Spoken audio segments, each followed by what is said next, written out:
네, 안녕하세요. 오늘은 성경을 어떻게 읽을 것인가? 두 번째 시간, 신약 성경의 뼈대를 세우는 그런 읽기를 한번 나눠보도록 하겠습니다. 제가 지난 시간에도 말씀드렸지만 성경의 어떤 한 구절을 딱 띄어서 거기에서 어떤 의미를 많이 풀어내고 그것으로 또 다른 성경과 이어서 이렇게 성경을 조합해서 짝짓기를 하거나 내지는 이렇게 만들어서 뭔가 새로운 깨달음이나 이런 것들을 가르치려는 그런 현상들이 요즘 많이 유행하고 있는데요. 자칫하면 그것은 가장 기본적인 성경 읽기인 문법적이고 역사적인 읽기를 벗어나서 오해나 왜곡, 심지어는 이단적인 그런 사상으로 빠지기까지 합니다. 그래서 그런 것들을 잘 분별할 수 있는 가장 건강하고 가장 기본적인 성경 읽기는 역사적인 맥락에 따라서 토대를 쌓고 문법적이고 어떤 역사적인 그러한 환경 속에서 어떻게 성경이 큰 그림으로 그려져 있는가 이런 것들을 통해서 봤을 때 이 어떤 해석이나 설교나 이런 것들을 잘 분별할 수 있는 그러한 힘이 길러지리라고 믿습니다. 그래서 오늘은 두 번째 시간으로 성경을 어떻게 읽을 것인가 신약에 관해서 우리가 함께 살펴보도록 하겠습니다. 신약 성경은 복음서, 그 다음에 사도행전 같은 역사서, 그 다음에 편지들, 서신서, 또 계시록 같은 묵시록 이러한 몇 가지 장르로 기록이 되어 있는데요. 일단 기본적으로 복음서를 처음부터 마태부터 요한복음까지 이렇게 쭉 읽어 나가시기보다는 신약 성경의 전체를 토대를 잡기 위해서는 복음서와 사도행전, 그러니까 누가복음과 특별히 사도행전 이 두 가지만을 먼저 읽는 것을 권고를 해드립니다. 요 복음서와 누가복음과 사도행전은 어떻게 보면 한 쌍으로 이루어져 있거든요. 그래서 신약의 복음뿐만 아니라 복음 이후의 교회 시대에 어떻게 이 복음이 번져 나갔는가 하는 그러한 부분까지 역사적으로 토대를 잘 쌓아주고 그 다음에 서신서들이 어떤 상황에서 썼는가 쓰여졌는가 하는 것들을 깨달을 수 있는 중요한 역사적 배경을 제공하기 때문에 꼭 누가복음과 사도행전을 먼저 같이 읽으시기를 권고를 드립니다. 그 다음에 두 번째 단계로 이제 토대를 쌓았으니까 어떻게 그러면 이 바울 서신들 먼저 서신들이 쓰여지게 됐는가. 그래서 사도행전으로 다시 돌아가서 그 역사적 배경을 읽어가면서 편지들, 사도 바울이 쓴 편지들을 하나하나씩 살펴보면 좋을 것 같습니다. 그래서 사도행전 1장부터 2장까지는 또 읽으시고 13장부터 15장까지를 좀 주의 깊게 읽어보시면 거기에 사도 바울이 1차 선교 여행을 갔다라는 사실을 우리가 알 수 있죠. 성경 지도가 있으면 요즘 인터넷이나 아니면 구글 통해서 이런 지도 1, 2, 3차 바울의 선교 여행에 대한 지도를 많이 볼 수가 있는데요. 그걸 참고하시면서 읽으시면 굉장히 도움이 많이 됩니다.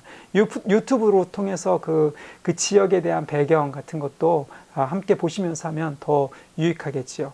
그래서 사도행전 13장부터 15장까지를 일단 읽으시면 거기 1차 전도 여행이 나오는데 선교 여행이 나오는데 그 다음에 데살로니가 전후서와 갈라디아서를 읽으시면 됩니다.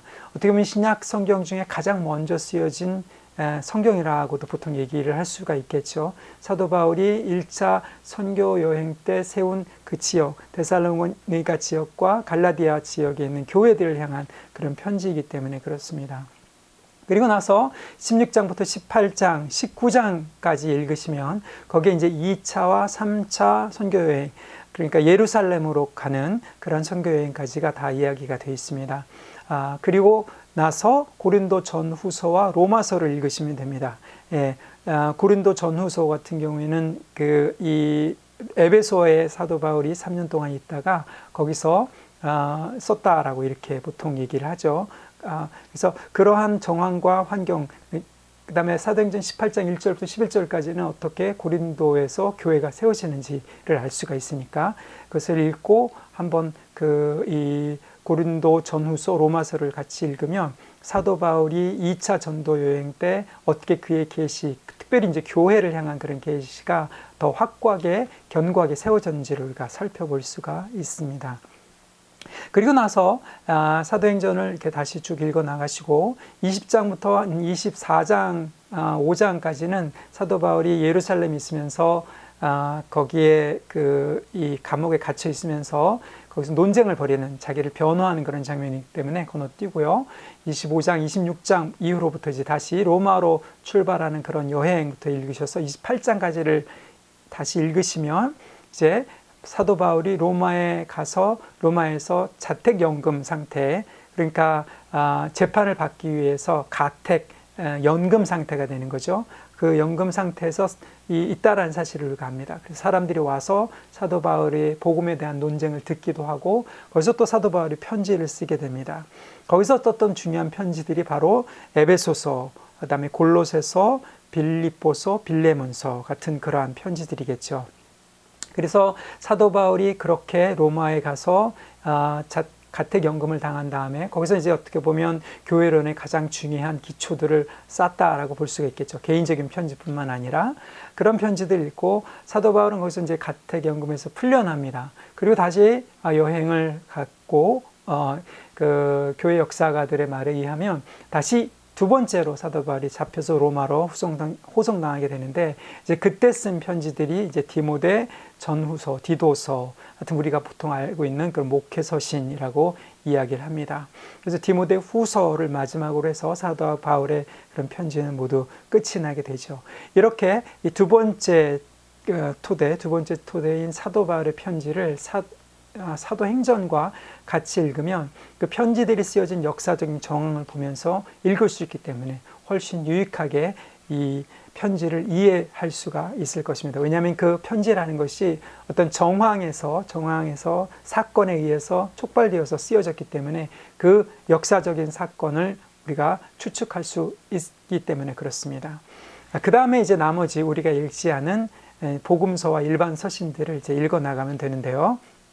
제가 볼 때는 마태복음을 이제 그 다음에 먼저 읽고, 그 다음에 편지 중에 야고보서를 읽으면 아마 유익할 겁니다. 왜냐하면 이 복음서와 이 야고보서 같은 이 편지는 둘 다 유대인적인 성향이 굉장히 강하고, 또 유대교회에서 어떻게 신약교회가 연결이 되어 있는지 그러한 것들을 잘 살펴볼 수 있기 때문에 예수님께서 유대인의 메시아로 오신 그 분이 오셔서 우리에게 복음을 전달한 그런 것들, 선지자 모세와 같은, 모세보다 더 뛰어난 분으로서 우리에게 구세주로 오신, 그래서 유대인 교회, 그 당시에 처음 믿었던 유대인 교회의 사람들이 잘 받아들일 수 있는 그러한 성경이 바로 마태복음과 야고보서라고 생각합니다. 그리고 나서 이제 마가복음과 히브리서를 읽으시면 어떻게 보면 이쪽 면은 반대쪽 면에 있는 이방인 교회의 모습을 볼 수가 있습니다. 마가 같은 경우에는 이 마가복음을 로마에서 썼다라고 보통 얘기들을 하죠. 그래서 보통은 성전이 멸망하기 바로 직전인 66년이나 65년에서 66년 사이에 이 마가복음이 쓰여졌다라고 이렇게 얘기를 합니다. 그런데 이 마가는 그 당시에 쓰던 헬라 문학의 어떤 그러한 장르들을 빌려와서 복음서라는 독특한 그러한 이야기 구성을 가지고 십자가와 부활의 복음을 증거했기 때문에 이방인들이 쉽게 그것을 읽을 때 접할 수 있는 그런 환경이었고, 히브리서 같은 경우에는 물론 거기에 유대적인 색채도 많이 있고, 유대의 어떤 이 구약의 그 제사장 문서나 이런 것들을 잘 알린 그것을 잘 소화해서 예수님의 대제사장직이라는 그런 주제를 가지고 잘 풀어낸 성경이기도 하지만, 이 히브리서의 기자는 유창한 헬라어로서 이 히브리어 번역 성경인 헬라 성경인 그 72년 걸 인용하고 있기 때문에 히브리서를 잘 읽으면 그 당시에 이 히랍적인 유대인의 어떤 그런 사고방식을 잘 우리가 이해할 수가 있습니다. 그러니까 이방인 교회에 어떻게 보면 유익한 그러한 복음의 해설이다라고 이렇게 볼 수가 있겠죠. 그 다음에 이제 베드로 후서와 유다서를 읽으시면 됩니다. 이제 베드로 후서와 유다서 같은 경우에는 이제 초창기의 첫 번째 사도 시대가 끝나갈 무렵 만연했던 그런 거짓 선지자와 교사들에 대한 그런 경고를 알려주고 있기 때문이죠. 그리고 나서 이제 요한 서신, 요한 문학이라고 보통 얘기를 하는데, 요한복음과 요한 1, 2, 3서, 요한 계시록 이렇게 읽으시면 아마 신약의 전체 뼈대가 완성되지 않을까 합니다. 제가 요한 문학 신약을 제일 마지막에 넣은 이유는 어떻게 보면 요한 1서나 요한복음 같은 경우에는 헬라어나 이런 것들을 볼 때 읽기가 쉽다라고 보통 얘기를 하지만 사실 더 깊이 들어가 보면 거기에 많은 상징들과 깊은 어떤 그러한 내용들이 있기 때문에 처음 읽을 때 요한복음이나 요한일서 처음부터 이렇게 접하기 시작하면 자칫하면 이제 이 잘못된 오해를 쉽게 갈 수가 있기 때문에 그래요. 요한계시록도 마찬가지입니다. 그래서 요한 문학들은 제일 마지막에 읽으시는 것이 아마 도움이 많이 될 것입니다. 일단 기본적인 역사적이고 문법적인 토대를 먼저 세우고 그다음에 나서 상징적이고 비유적인 해석들을 익히는 그러한 성경 읽기가 가장 안전하고 우리가 어떤 진리의 체계를 세우는데 도움을 받을 수 있는 그러한 순서라고 생각합니다. 그래서 신약 성경도 이렇게 연대기적으로 읽으면서 문법적으로 읽을 때 우리는 어떤 이상한 해석이나 아니면 오해, 아니면 곡해, 아니면 이 짜집기 하는 그런 성경의 잘못된 해석들을 분별할 수 있고 그것을 물리치고 건강한 신앙생활을 할 수 있으리라고 믿습니다. 여러분에게 이렇게 신약의 성경, 구약의 성경 읽기 연대기적으로 문법적으로 읽는 것이 도움이 되기를 바랍니다. 감사합니다.